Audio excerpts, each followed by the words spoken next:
அதாங்க நான் தமிழன் தொலைக்காட்சியில வேலை செஞ்சுட்டு இருந்த சமயத்துல கிராஃபிக் டிசைனிங் டைட்டில் அனிமேஷன்ல எனக்கு ஒரு பெரிய அங்கீகாரம் கிடைச்சதுங்க.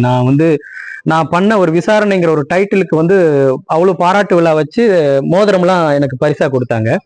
அந்த அளவுக்கு எனக்கு கிராஃபிக் டிசைனிங்ல ஆர்வம் இருந்துச்சு. அதுக்கு பிறகு நான் தமிழன் தொலைக்காட்சியில இருந்து மக்கள் தொலைக்காட்சிக்கு நான் வேலை செஞ்சுட்டு இருக்கும் பொழுது அங்க தமிழ் தொலைக்காட்சியில வேலை செஞ்சவர் அவர் அப்பப்போ டைட்டில் அனிமேஷன் ஏதாவது டிசைனிங் வேணும்னா பண்ணிட்டு போவார், செங்கோட்டையன் அப்படின்ட்டு. அவர் சில ஒரு டிவிடியில சில படங்களை எடுத்துட்டு என்கிட்ட கொடுத்தார். தலைவர் பிரபாகரன் அவர்கள் சில இயக்குநர்களோட சில ஆளுமைகளோட இருக்கிற புகைப்படங்களும் அண்ணன் சீமானுடைய புகைப்படம் தனியா இருந்த புகைப்படத்தையும் கொடுத்து எனக்கு இதை எடிட் பண்ணி கொடுக்கணும்னு சொல்லி கேட்டார்.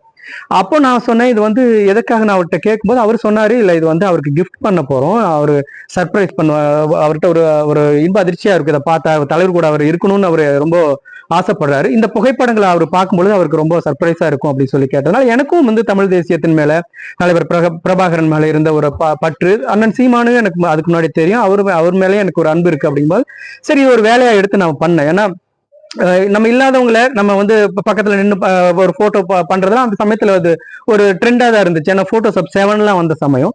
அப்போ அந்த புகைப்படங்களை நான் எடிட் பண்ணி அவருக்கு கொடுத்திருந்தேன்.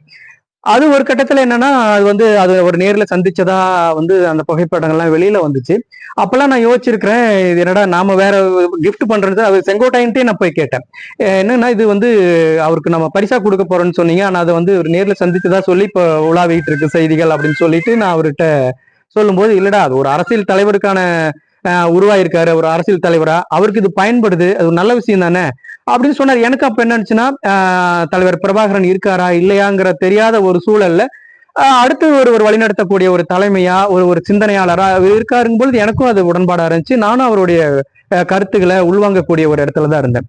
தொடர்ந்து என்ன ஆயிடுச்சு, அவர் தலைவர் பிரபாகரனோட சந்திப்பை பத்தி பேசும்பொழுது உண்மைக்கு புறம்பான செய்திகள், பொய்யான செய்திகள் சொல்லும் பொழுது இங்க தமிழகத்திலயா இருக்கட்டும் உலகம் முழுக்க இருக்கக்கூடிய மக்கள்கிட்ட பிரபாகரன் சம்பந்தமா இருந்த பிம்பம் அதை ஒரு சுக்குநூறா உடைச்சு, அவர் ஏதோ போர் நடந்துட்டு இருக்கும் போதே கறி வறுத்து சாப்பிட்டுட்டு இருக்கக்கூடிய ஒரு ஆள் மாதிரியும், அவர் ஒரு சினிமாக்காரனை கூப்பிட்டு கூத்தடிச்சு இருக்கக்கூடிய ஒரு சராசரி மனிதனை விட கீழான ஒரு மனிதனா இறக்கிதான் தாழ்த்தி அவரோட பிம்பத்தை அவருக்கு கட்டமைச்சு வச்சாரு. அதுவே எனக்கு ஒரு குற்ற உணர்வா இருந்துச்சு. நாம கொடுத்த ஒரு படம் இப்படியான விளைவுகளை ஏற்படுத்துது அப்படின்ட்டு. தொடர்ந்து அங்க மட்டும் இல்லாம ஒரு தமிழகத்திலையும் இன்னைக்கு சமூக நீதிக்கு உலக அரங்கில தமிழர்களுக்கு அரணா இருந்தவர்கள்னா ஈழத்துல தலைவர் பிரபாகரனா தமிழகத்துல பெரியாருன்னு தான் எடுத்துக்கணும்.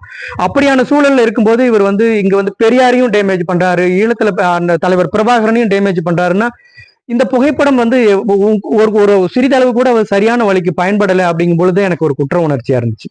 அதனாலதான் இது ஒரு தவறான வழியில பயன்படுத்துறாரு, பிற்போக்குவாதிகளுக்கு சாதிய மதவாதிகளுக்கு இவர் துணை போறாரு, அவங்க சொல்றதுக்காக காசுக்கோ எதுக்கோ ஒரு அரசியல் தேவைக்காக இன்னைக்கு இங்க இருக்கக்கூடிய முக்கியமான ஆளுமைகள் எல்லாம் ரொம்ப தரக்குறைவா எடை போடுறாரு அப்படிங்கும் பொழுதுதான் அதை நம்ம வெளிப்படுத்தணும்னு ஒரு தேவை உருவாச்சு. அதனாலதான் அதை நான் வெளிப்படுத்தினேன்.